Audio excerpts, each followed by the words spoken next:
Okay, good evening, students.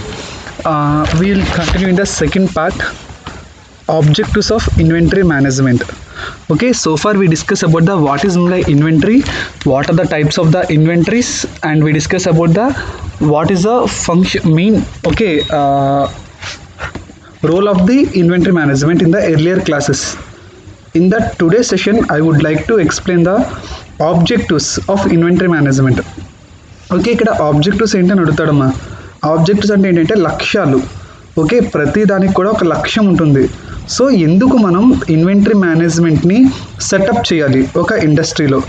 So purpose ఏంటి అంటే కనుక దీని లక్ష్యం ఏంటంటే first point, to ensure a continuous supply of materials and stock so that production should not suffer at the time of customers demand. ఇది ఎందుకు ఉపయోగపడుతుంది అంటే to ensure a continuous supply of materials, ఎప్పుడు కూడా నిరంతరాయంగా మన ఇండస్ట్రీకి మెటీరియల్స్ వస్తున్నాయా, స్టాక్ ఉందా అన్న విషయాన్ని ఎవరు గ్రహిస్తారు అంటే కనుక ఇన్వెంటరీ మేనేజ్మెంట్ మాత్రమే గ్రహిస్తుంది. ఓకే, ఇలా గ్రహించడం వల్ల ఏమవుతుంది, so that production should not suffer at the time of the customer demand. ఎవరైనా కస్టమర్ వచ్చి మాకు ఓకే ఇన్ని క్వాంటిటీస్ కావాలి అన్ని క్వాంటిటీస్ కావాలి అన్నాడు అనుకో, మనం ఇబ్బంది పడాల్సిన అవసరం లేదు. Okay, we can directly get. మనకేంటంటే ఆల్రెడీ మన దగ్గర స్టాక్ ఉన్నది కాబట్టి వాడికి అనుగుణంగా మనం చేసి ఇవ్వగలం.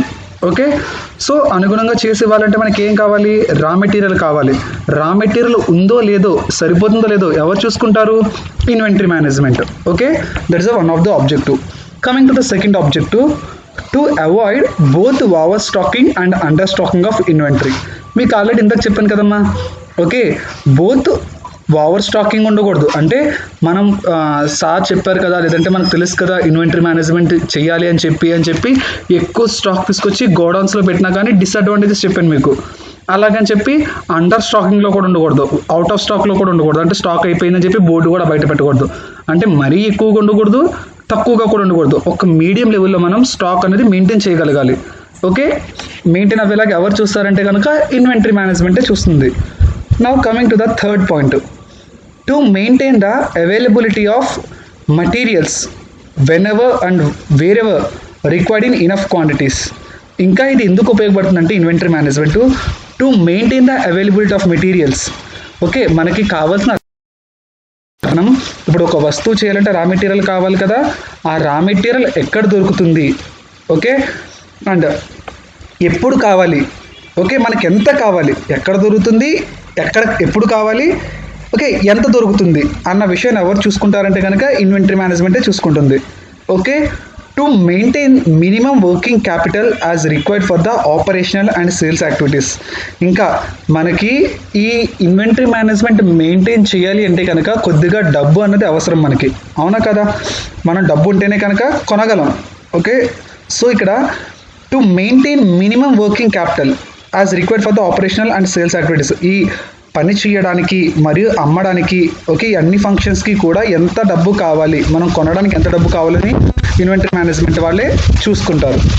Next, to optimize the various cost included or indulged with inventories like purchase cost, carrying cost, storage cost etcetera. Okay, ఇక్కడ మనకి వేరియస్ కాస్ట్ ఉంటాయమ్మా. పర్చేస్ కాస్ట్ అంటే ఒక మెటీరియల్ కొనడానికి ఎంత కాస్ట్ అవుతుంది, అలాగే దాన్ని మూత మోయడానికి ఎంత అవుతుంది, అది భద్రపరచడానికి స్టోరేజ్ చేయడానికి ఎంత కాస్ట్ అవుతుంది. సో ఇవన్నీ కాస్ట్లు మనకి కలిసి వస్తాయి. ఓకే, ఒకేసారి ఎక్కువగా మనం తెచ్చుకు పెట్టుకుని ఉంటాం, ఎక్కువగా అంటే మరీ ఎక్కువగా కాదు, కొంచెం మోతాదులో తెచ్చుకుని మనం పెట్టుకుంటే మనకు అందుబాటులో సో అన్నీ కలిసి వస్తాయి. ఓకేనా, ప్రతిసారికి కూడా మనం షాప్కి వెళ్ళి ఓకే ప్రతి చిన్న ఐటెంకి కూడా వెళ్ళి తెచ్చుకుంటే మనకు అక్కడ transportation waste, time delay, okay అన్నీ కూడా డిలే అవుతుంది. సో ఒక మీడియం క్వాంటిటీ లెవెల్లో మనం తెచ్చుకి పెట్టుకున్నాం అనుకో, సో టైం డిలే కాదు, ఓకే కొంచెం ఎక్కువ కొనడం వల్ల మనకు తక్కువ రేటుకి వస్తుంది, ఓకే క్యారింగ్ కాస్ట్ తగ్గుతుంది. ఓకే, స్టోరేజ్ ఎలాగో మనం తెచ్చుకున్న వాటిని ఒక చోట స్టోరేజ్ భద్రపరచుకుంటాం. ఓకే, తెచ్చుకున్న వాటిలో ఎక్స్ట్రాగా కొంచెం తెచ్చుకోవడం వల్ల ఎక్స్ట్రాగా ప్రాబ్లం ఏమీ లేదు. సో స్టోరేజ్ కాస్ట్ ఇవన్నీ కూడా కలిసి వస్తాయేమో మనకి. Okay, those are the objectives. ఇంకా చూసుకున్నట్టయితే what are the objectives, to keep the material cost under control as the contributed to reducing the cost of production. Maximum ఇది చాలా చాలా ఇంపార్టెంట్ పాయింట్ అమ్మా. ఇక్కడ ఏంటంటే to keep the material cost under control. మనకి ఇక్కడ చెప్పుకున్నాం రా మెటీరియల్ ఎప్పుడు కూడా కాన్స్టెంట్ రేట్ అన్నది ఉండదు. ఇవాళ ఏదో మెటీరియల్ ఈ రేటుకి వచ్చిందని కదా అని చెప్పి రేపు ఆ రేటుకి రాదు. అయితే దానికన్నా ఎక్కువ అవ్వచ్చు, లేదంటే దానికన్నా తక్కువ అవ్వచ్చు. ఓకే, మేబీ దానికన్నా ఎక్కువ అవుతుంది కానీ తక్కువ అయితే కాదు. ఓకే, ఎగ్జాంపుల్ చూడండి, మనకు వచ్చే రా మెటీరియల్ మీద అక్కడ ఫ్యాక్టరీలో కానీ బయట ఎక్కడన్నా కానీ ఓకే కొంతమంది ఎవరైనా స్ట్రైక్స్ చేసినా ఓకే బంద్ చేసినా ఏం చేసినా మనకి ఏమవుతుంది, మెటీరియల్ అనేది రాదు మన వరకు కూడా. మెటీరియల్ రాకపోతే ఏమవుతుందమ్మా, మన వరకు రాకపోతే సో ఆ రోజు ప్రొడక్షన్ ఆగిపోతుంది.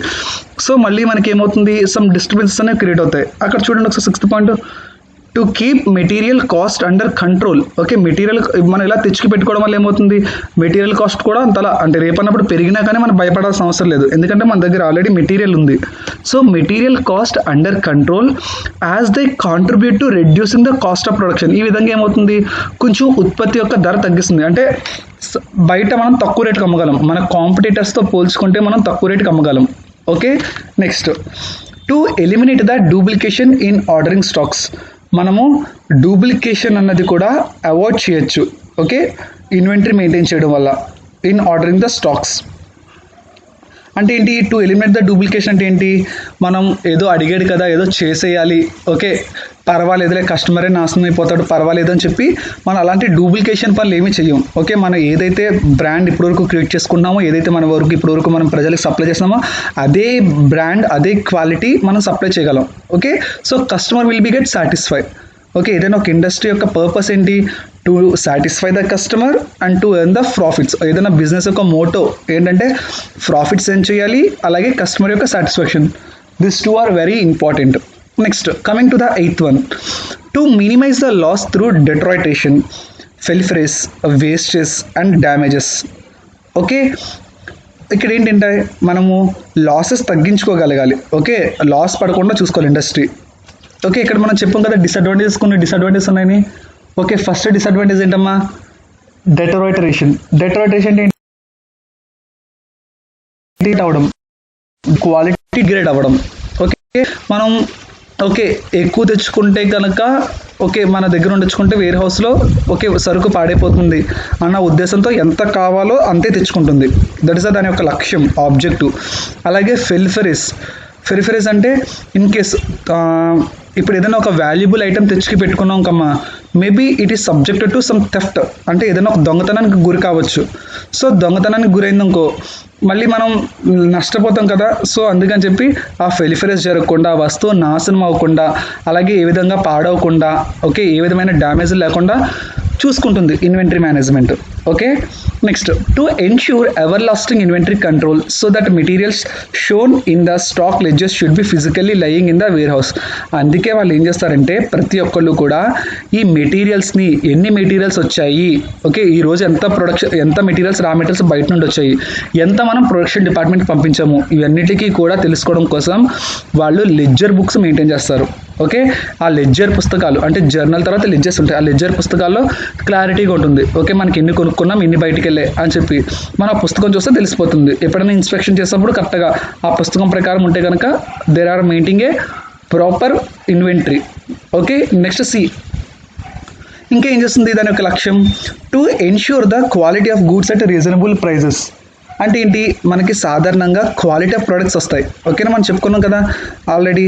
ఓకే, మనకి ఇప్పుడు కూడా మెటీరియల్ దాచుకుని అండ్ మెటీరియల్ ప్రాపర్ టైంలో యూటిలైజ్ చేసుకుని ఒక క్వాలిటీ ప్రోడక్ట్ వస్తుంది, అది కూడా ఒక రీజనబుల్ ప్రైస్లో వస్తుంది. ఓకే, మరీ రేట్ ఎక్కువైపోతే మన ప్రోడక్ట్ ఎవరు కొనరు. ఓకే, కస్టమర్ ఏం చేస్తాడు, సబ్స్టిట్యూషన్ లేదా ఆల్టర్నేటివ్ అంటే వేరే ప్రోడక్ట్ వైపుకి వెళ్తాడు. సో మనం ఇప్పుడు లాస్లో పడతాం. అందుకని చెప్పి తక్కువ రేట్లు ఇవ్వాలి, బెటర్ క్వాలిటీతో ఇస్తే కనుక కస్టమర్ మన దగ్గరికి వస్తాడు. ఓకేనా, that is the objective of the inventory management. Next, see 10th point, to facilitate the furnishing of data for the short and long term planning with a controlled inventory. Okay, ఇక్కడ ఏదైనా ఒకవేళ data okay short run కానీ ఒక long term ప్లానింగ్లో కానీ okay ఒక సిస్టమేటిక్గా ఉంటుంది డేటా అన్నది. Next, to supply the required material continuously. మనకి ప్రొడక్షన్ డిపార్ట్మెంట్కి ఏమవుతుందంటే మెటీరియల్కి మనం ఓకే వాళ్ళకి రోజుకి ఎన్ని యూనిట్లు కావాలో అన్ని యూనిట్లు సప్లై చేస్తూ ఉంటుంది. ఒక చోట సప్లై అవుతూనే ఉంటుంది, ఇంకో చోట రిక్వైర్మెంట్ పెట్టుకుని ఉంటుంది. అంటే ఏంటంటే ఆర్డర్ పెడుతుంది, ఓకే నాకు ఇంత రా మెటీరియల్ కావాలి. సో సపోజ్ ఓకే ఒక ఇన్వెంటరీ అన్నది ఒక 100 kgల సంథింగ్ ఒక ప్రోడక్ట్ని మెయింటైన్ చేసే కెపాసిటీ ఉంది. ఈ 100 kgల్లో ఇవాళ 30 kgలు వెళ్ళిపోతే ఆ 30 kgలు డెఫిషియన్సీ అయిపోతుంది కదా, అది మళ్ళీ బయట తెప్పించుకుంటుంది. అంటే ఖచ్చితంగా గోడౌన్ ఖాళీ కాకుండా సేమ్ ఓకే ఒక స్టోరేజ్ కింద అంటే ఇవన్నీ ప్లానింగ్ చేసుకుంటుంది, దాని యొక్క objective. Next, to maintain a systematic record of inventory. అక్కడ ఏం జరుగుతుందో ఇన్వెంటరీలో, అంటే ప్రతిదీ ఎన్ని స్టాక్స్ వస్తున్నాయి, ఎన్ని వెళ్తున్నాయి, ఇవన్నీ కూడా ఒక సిస్టమేటిక్గా రికార్డ్ చేస్తూ ఉంటారు. To make the stability in price. Okay, మనకి ఇప్పుడు చెప్పాను కదా మీకు ఇందాక ఒక onion dosa example. Okay, onion దోశలో మనకి ఏంటి, ఆనియన్ కాస్ట్ పెరిగిపోయిందని చెప్పి మనం దోశ ప్రైస్ పెంచలేము. దోశ ప్రైస్ పెంచితే కస్టమర్ ఎవరు రాడు, సో మన హోటల్ లాస్ అయిపోతుంది. సో ఇక్కడ ఏంటి, మన మెటీరియల్ పెరగకుండా, ఓకే, అలా మెటీరియల్ చెప్పి మన రేటు కూడా పెంచకూడదు. ఓకే, సో ఒక స్టేబుల్ ప్రైస్ అనేది మెయింటైన్ చేయాలి. స్టేబుల్ ప్రైస్ ఎప్పుడు మనం మెయింటైన్ చేయగలం, ఓకే, మనకి ముందు చూపుగా ఏది ఉండాలి, ఒక ఇన్వెంటరీ కంట్రోల్ ఉంటే మాత్రమే మనం మెయింటైన్ చేయగలం. ఓకేనా, very good. Next, if you look in to this picture, okay, once look it మీ ఇన్వెంటరీ మేనేజ్మెంట్ ఆబ్జెక్టివ్స్. దాని యొక్క ఆబ్జెక్టివ్స్ ఏంటి చూడండి. First objective, preventing dead stock or perishability. ఏదైతే ప్రివెంటింగ్ అంటే స్టాప్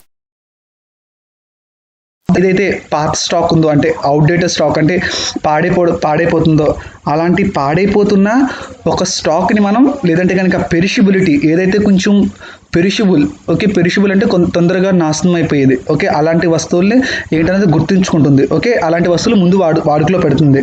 అదేవిధంగా ఆప్టిమైజింగ్ స్టోరేజ్ కాస్ట్. ఓకే, మనము ఎంత కొన్నామో అన్నీ కూడా మనకి వేర్ హౌస్లోని లేదంటే స్టోరేజ్ హౌస్లోని కూడా దాస్తాం. ఓకే, స్టోరేజ్ హౌస్ రెంట్ ఎంత అయింది, ఓకే, వేర్ హౌస్కి రెంట్ అయింది, అవన్నీ కూడా ఇన్వెంటరీ మేనేజ్మెంట్ చూసుకుంటుంది. ఇంకెటువైపు చూసుకుంటే మెయింటైనింగ్ సఫిషియెంట్ స్టాక్. ఓకే, మనము సఫిషియెంట్ స్టాక్ మెయింటైన్ చేస్తామా లేదా, రేపన్నప్పుడు బంద్ అయినా, ఓకే, లేదంటే ఒక హాలిడేస్ అయినా ఏదైనా కానీ మెటీరియల్ రేట్ పెరగచ్చు. సో మనం ఓకే, ఒక కొన్ని సఫిషియెంట్ మనకి కావాల్సినంత స్టాక్ మనం మెయింటైన్ చేస్తున్నామా లేదా అని చెప్పి చూసుకుంటుంది. ఎన్హాన్సింగ్ ద క్యాష్ ఫ్లో, అంటే మరీ ఎక్కువ డబ్బులు ఖర్చు పెట్టనివ్వకుండా చూస్తుంది ఇండస్ట్రీ. అదేవిధంగా reducing the purchase cost of goods. Okay, ఇక్కడ ఏంటి, మనం రా మెటీరియల్ ఎక్కువ రేట్ ఎట్టి కొనకుండా కాపాడుతుంది కూడా. Okay, those are the objectives of the inventory management. అర్థమైందమ్మా, ఆబ్జెక్టివ్స్ దాని యొక్క లక్ష్యాలు ఏంటో తెలిసింది కదా మనకి. Next, okay, coming to the functions. Okay, coming to the functions of the inventory. Okay, దాని యొక్క ముఖ్యమైన కర్తవ్యాలు, అంటే మెయిన్ చేయవలసిన దాని యొక్క రెస్పాన్సిబిలిటీస్ ఏంటంటే కనుక, okay, to meet the anticipated demand. Okay, first to meet the anticipated demand అంటే ఏంటి, ఇక్కడ యాంటిసిపేటెడ్ డిమాండ్ అంటే ఎప్పుడు కూడా డిమాండ్ ఒకలా ఉండదమ్మా, డిమాండ్ మారిపోతుంటుంది.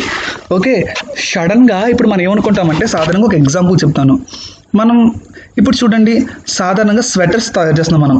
స్వెటర్కి ఏ టైంలో ఎక్కువగా డిమాండ్ ఉంటుంది చెప్పండి, శీతాకాలంలోనే కదా. అంటే చలికాలం వచ్చింది అంటే కనుక మనకు తెలుసు మనం ఇండస్ట్రీ నడుపుతున్నాము. ఓకే, సో నేను వర్షాకాలంలో ఎక్కువ స్వెటర్లు ప్రొడ్యూస్ చేయాలి. సో వర్షాకాలంలో ఎక్కువ ప్రొడ్యూస్ చేస్తే నాకు చలికాలంలో నేను అమ్మగలను అన్నీ కూడా తీసుకెళ్ళి అని ఉంటుంది, ఎందుకంటే చలికాలంలో ఎక్కువ స్వెటర్లు కావాలి కాబట్టి. కానీ ఇక్కడ చూడండి, to meet the anticipated demand. కానీ ఒక్కొక్కసారి ఏమవుతుందంటే మన వాతావరణం, ఓకే, వర్షాకాలంలోనే బాగా చలిపడిపోతుంది. సో వర్షాకాలంలోనే చాలామంది స్వెటర్లు కూడా వేసుకుంటాం మనం. ఓకేనా, వర్షాకాలం బయట వర్షం వస్తూ ఉంటే కనుక మనం స్వెటర్స్ వేసుకుంటాం. అంటే ఏంటి, అది సాధారణంగా మనం ఊహించాం. ఓకే, వాళ్ళకి వర్షాకాలంలో స్వెటర్ అవసరం అవుతుందన్న విషయం మనం ఊహించాం. కానీ అక్కడ మనకి వాడు ఖచ్చితంగా స్వెటర్ కోసం షాపులు తిరుగుతాడు. సో ఆ టైంలో కూడా అలాంటి డిమాండ్ని మనం యాంటిసిపేటెడ్ డిమాండ్ అంటే మనం ఊహించని డిమాండ్. దానికి స్వెటర్కి ఎంత డిమాండ్ ఉంటుందని చెప్పి మనం ఊహించాం. సో అలా ఊహించకుండా ఉన్న వాటిని కూడా సాటిస్ఫై చేస్తుంది. Okay, to meet the anticipated demand. Okay, ఈ విధంగా వర్షాకాలంలో కూడా మన స్వెటర్లు మనకు ఆర్డర్ వచ్చింది, మన టైంకి ప్రొడ్యూస్ చేసేయాలి. ఓకే, అది ఎప్పుడు పాసిబుల్ అవుతుంది, మన దగ్గర ఇన్వెంటరీ స్టాక్ ఉంటే మాత్రమే పాసిబుల్ అవుతుంది. So to meet the anticipated demand. Next, to smooth production requirements అంటే మన యొక్క ప్రొడక్షన్ అంటే ఏంటి, ఉత్పత్తి. ఓకే, ఉత్పత్తి సజావుగా సాగడం కోసం అంటే ఏంటి, ఎటువంటి ఒడిదుడుకులు లేకుండా. మెటీరియల్ లేకపోతే ఏమవుతుంది, మనమంతా కూడా కొంచెం టెన్షన్ పడతాం, అయ్యో మెటీరియల్ లేదు, టైం డిలే అయిపోతుంది, కస్టమర్ ఏమో కేకలేస్తున్నాడు, ఓకే, వాడికి రిక్వైర్మెంట్ కావాలి. ఓకే, కస్టమర్ కేకలు వేసినా వేయకపోయినా అది సెకండరీ.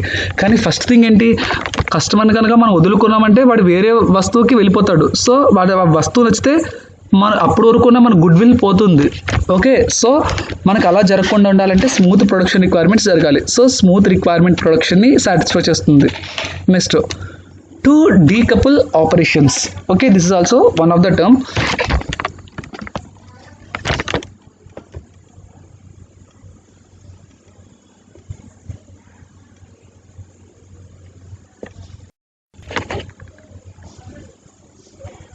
Okay, next see.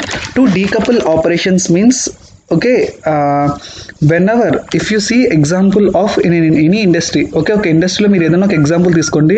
ఒక లేత్ మిషన్ మీద మీరు వర్క్ చేస్తున్నారు. ఓకే, లేత్ మిషన్ మీద వర్క్ చేసిన తర్వాత మీరు ఏంటి దానికి డ్రిల్లింగ్ చేయాలనుకోండి. ఓకే, లోపల మీరు ఏదో బోరింగ్ ఏదో చేయాలనుకోండి. సో ఫస్ట్ ఆపరేషన్ మీకు లేత్ మిషన్ బాగానే పనిచేస్తుంది. సో మీరు లేత్ మిషన్లో ఆపరేషన్ పెర్ఫామ్ చేశారు. సెకండ్ మీకు ఎక్కడికి వెళ్ళాలి? డ్రిల్లింగ్కి వెళ్ళాలి. సో డ్రిల్లింగ్కి వెళ్ళినప్పుడు డ్రిల్ బిట్ ఏదో పోయింది మీకు. అప్పుడు అర్జెంటుగా మీకు ఆ ఆపరేషన్ జరగడం లేదు. ఆపరేషన్ జరగలేనప్పుడు ఏం చేయాలి మనం? ఓకే, ఆల్టర్నేటివ్ వెతుక్కోవడం కోసం మనం టైం డిలే అయిపోతుంది. అలాంటి డిలే అవ్వకుండా ఏదైతే డీకపుల్ అంటే రెండు మూడు ఆపరేషన్ చేయాల్సి వచ్చినప్పుడు ఏదైనా ఒక పని చేయకపోతే కనుక ఆల్టర్నేటివ్ మనం వెతుక్కోవడం చాలా టైం పడుతుంది. సో అలాంటి వెతుక్కోకుండా వేరే ఆల్టర్నేటివ్ కూడా కల్పిస్తుంది inventory. Okay, to protect against the stock outs. Stock out అంటే ఏంటి? స్టాక్ లేకపోవడం. స్టాక్ లేకుండా లేదు అన్న ప్రసక్తి తీసుకురాదు. ఓకే, ప్రొటెక్ట్ అంటే save. To protect against the stock outs అంటే to save against the stock outs, మనల్ని కాపాడుతుంది ఇండస్ట్రీని. ఓకే, స్టాక్ అవుట్ అన్న బోర్డు మనం బయట ఎప్పుడు పెట్టనివ్వకుండా చేస్తుంది. Okay, to take the advantage of order cycles.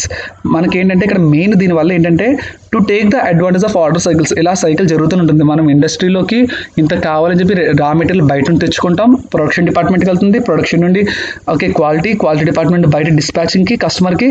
So మళ్ళీ డబ్బులు వస్తాయి, మళ్ళీ రా మెటీరియల్. ఓకే, ఈ సైకిల్ని ఇలా కంటిన్యూస్గా చేస్తుంది. So that is one of the advantage. Okay, that is a function also. To help the his against the price increases.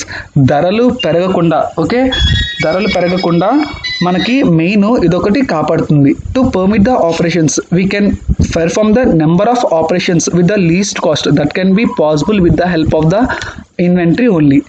Okay, to take the advantage of quantity discounts.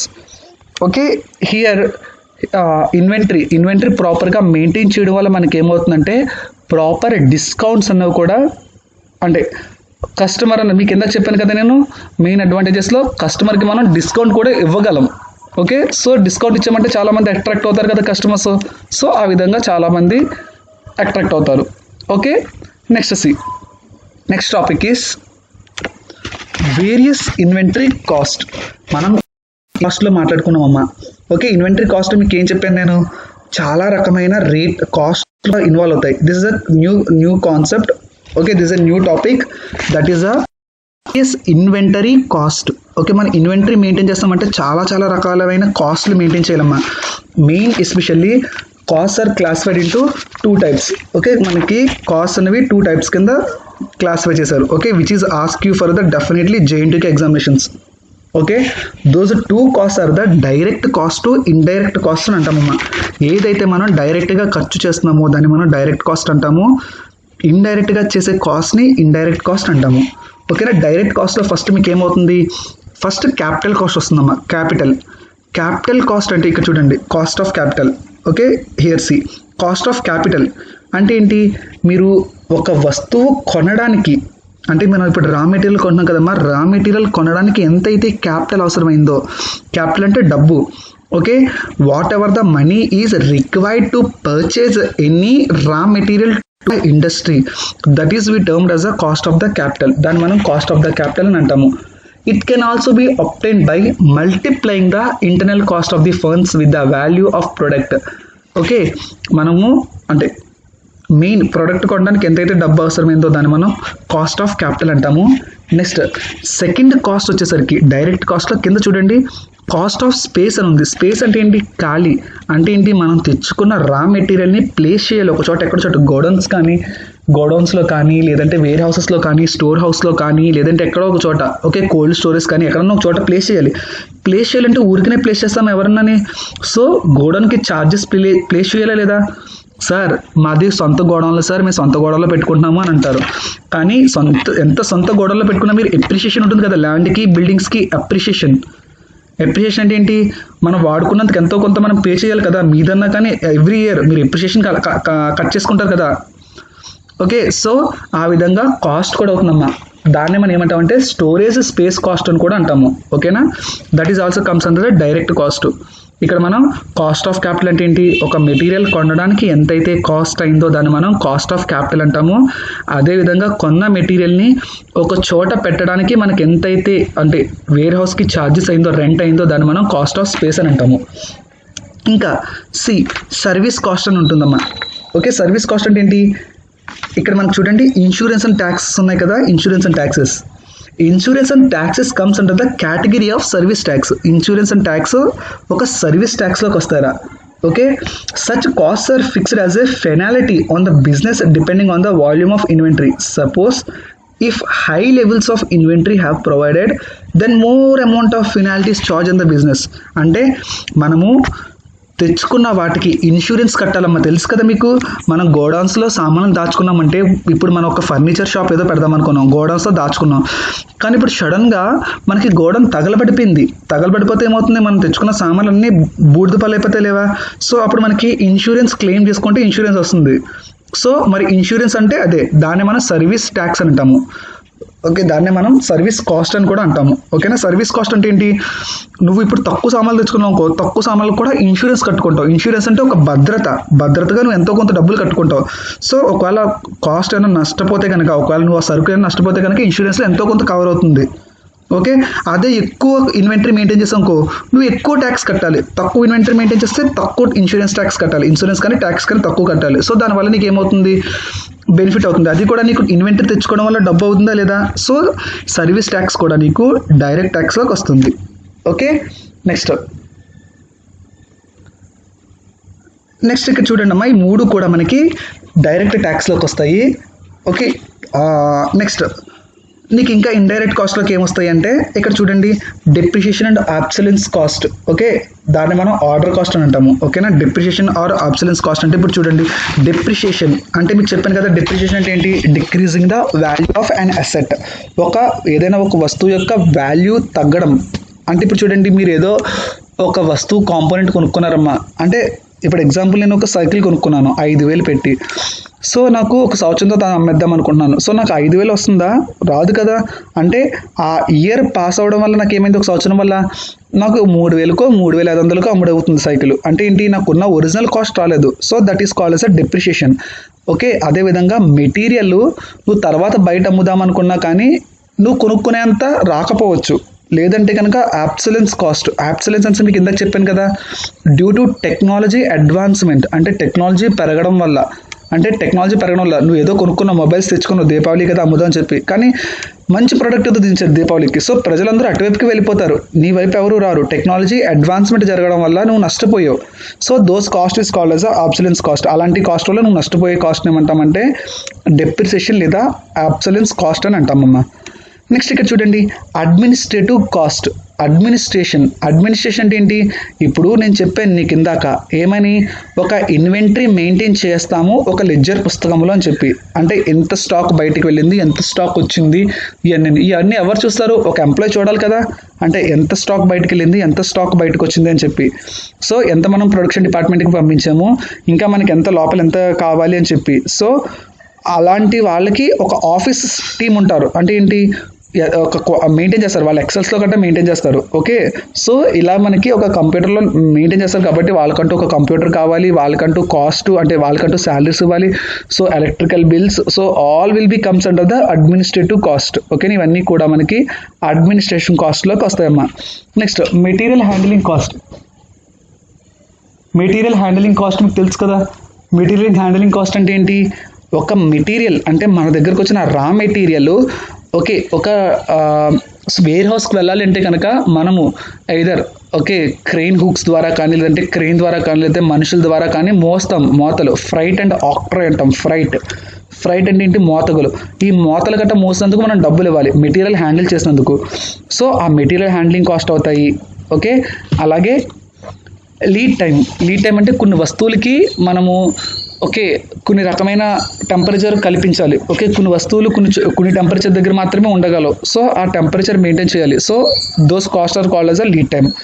Shrinkage అంటే ఏంటి, పాడైపోతాయి. అంటే shrinkage అంటే అంటే కుళ్ళిపోతాయి, perishable అవుతాయి. So అలాంటి వస్తువులు గట్రా మనం కొన్ని లాస్ అవుతాం. So those all cost will be called as the